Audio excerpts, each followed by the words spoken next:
ሰላም እንዴት ናችሁ? በቅድሚያ እንኳን ለቅዳም ስዑር በሰላም አደረሳችሁ። ቅዳም ስዑር ለምለም ቅዳሜ፣ ቅዱስ ቅዳሜ። በዚህች ዕለት ከድሮ የተለየ መልኩ የጌታችንን መከራ በማሰብ በጾም ታስባ ስለምትውል የተሻረችው ቅዳሜ ትባላለች። የማትጾመዋ ቅዳሜ ስለምትጾም ስዑር የተሻረች ተብላለች።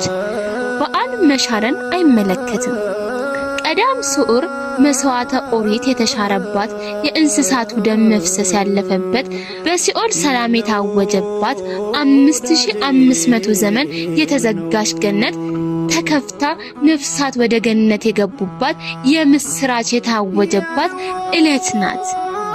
እንደ ኖህ እርግብ ልብሰ ተክህኖ የለበሱ ካህናትና ዲያቆናት ቄጤማ ተሸክመው ቃጭል እያቃጨሉ ዕለተ ትንሣኤውን ለሚናፍቅ ምእመን ብስራትን የሚያበስሩባት ዕለት ናት።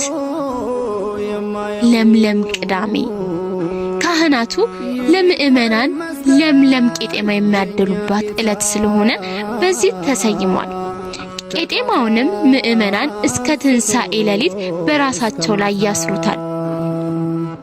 በቀዳም ስዑር ቀሳውስቱና ዲያቆናቱ ቃጭል ቃለ አውዲ እየመቱ ገብረ ሰላምን በመስቀሉ ትንሣኤሁ አህግደ የሚለውን ያሬዳዊ ዜማ በመዘመር ጌታ በመስቀሉ ሰላምን እንደሰጠንና ትንሣኤውንም እንደገለጠልን በማብሰር ቄጤማው ለምእመናን ይሰጣሉ። ምእመናኑም በቤተ ክርስቲያን አገልግሎት በሚውል ገጸ በረከት ያቀርባሉ። ቄጤማውንም በራሳቸው ያስራሉ። ይህም አይሁድ ጌታችንን እያሰቃዩ ሊሰቅሉት ባሉ ጊዜ የሾህ አክሊል ጭንቅላቱ ላይ ያሰሩበትን ድርጊት የሚያስታውስ ነው። የቄጤማው አመጣጥና ሚስጥርም የአባቶቻችን የኖህ ታሪክ ጋር የተያያዘ ነው። ምድር በማየ አይህ በጥፋት ውሃ በጠፋችበት ወቅት የኖህ ታማኝ መልእክተኛ እርግብ የውሃውን መጉደል ያበሰረችው ቄጤማ ይዛ በመግባት ነው። ዛሬም ለሐዲስ ኪዳን ክርስቲያኖች የኃጢአት ውሃ ጎደለ፣ የኃጢአት ውሃ ጠፋ፣ በክርስቶስ ሞትና ትንሣኤ ነፃነት ተሰበከ፣ ታወጀ በማለት ካህናት ቄጤማ ይዘው ምእመናንን ያበስሩታል። ቅዱስ ቅዳሜ ይባላል።